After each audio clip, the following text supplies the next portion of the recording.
If a person misses a prayer, in reality, what is it that he has missed out on? Also, in making up a missed prayer, replace the actual namaz that was missed. Bismillah ar-Rahman ar-Rahim. This question, when you're asking, you're already supposing, you're already deciding that because I make the namaz, I'm going to get what the namaz is supposed to give me. Right? It's already supposing. If I make the namaz, I'm going to get. If I don't make the namaz, then I don't get. What if we tell you, you make the namaz and you don't get?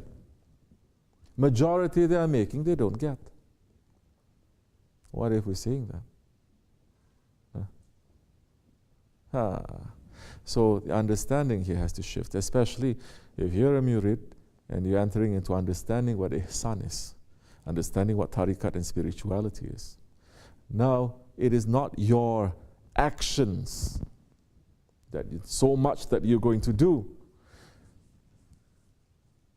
that is going to determine whether you get it or not. It has to be how sincere the action is, how clean the action is, how beautiful the action is.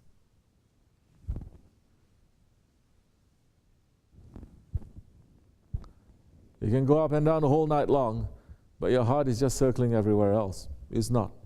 But if your heart is circling everywhere else and you still think that you're going to get the rewards, the blessings like that, then you're blind. Because so many, Allah is saying, their du'as and their namaz doesn't even pass the first level of paradise. No, not paradise, even the skies. Because the angels, angels are there at every level. They said, this one is good, we pass to the next level, to the next level. You know, as it is in dunya.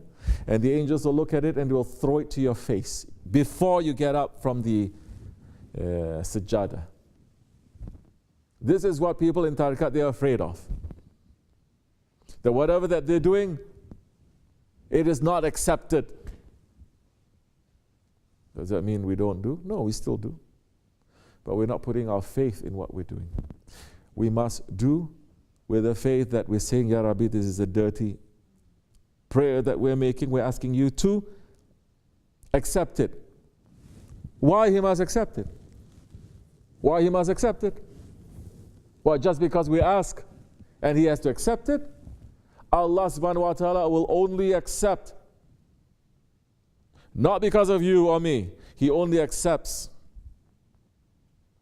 because of the sake of his most beloved one. Okay, so I'm going to pray, I'm going to ask Allah to accept for the sake of the Prophet. You don't know the Prophet. Oh, but I recite salawat. You don't know the Prophet. You don't know the Prophet. Do you have a Shaykh? Then you don't have a Shaykh, you don't know the Prophet. You know the name, but you don't know. You don't know what is the reality, what is the living, breathing guide.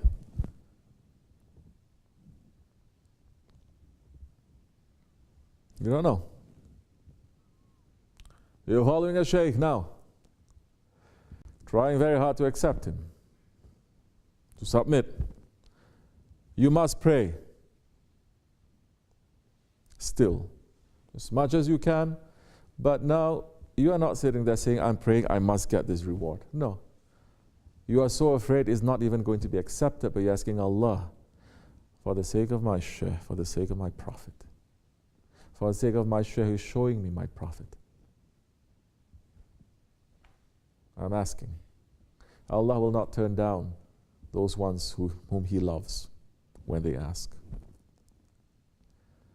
Hazrat Adam alayhi salam, for 300 years, his astaghfirullah was not accepted until he asked Allah to forgive him for the sake of the Holy Prophet alayhi salam.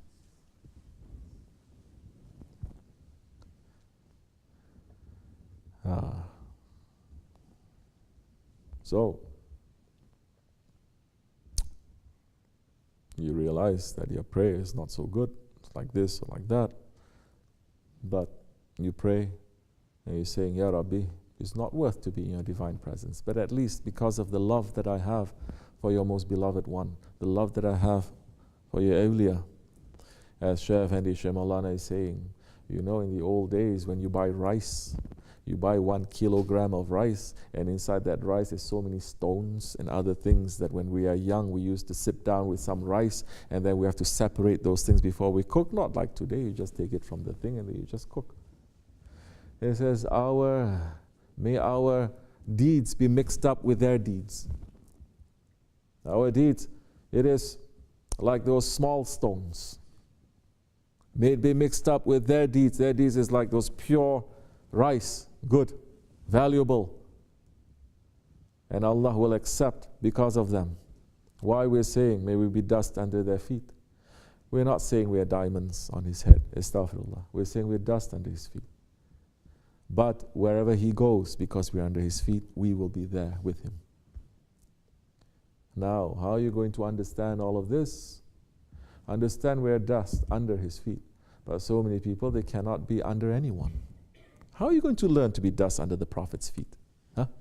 He's only saying. But you cannot even be under a person in authority. You cannot even be under a Shaykh. You're questioning. You're not being a dust. You're being a thorn. This is a problem. So that time, Allah is saying, my mercy is covering everything. Yes, for the sake of those ones, I will accept. You miss your prayer, make up your prayer. That's all. Don't say, is it going to be accepted? Is it not going to? Yeah, just make it up. Leave that to Allah subhanahu wa ta'ala. Your responsibility is to do the prayer. Whether it's accepted or not is Allah's responsibility, His work. That is His job. Do it. And ask for forgiveness.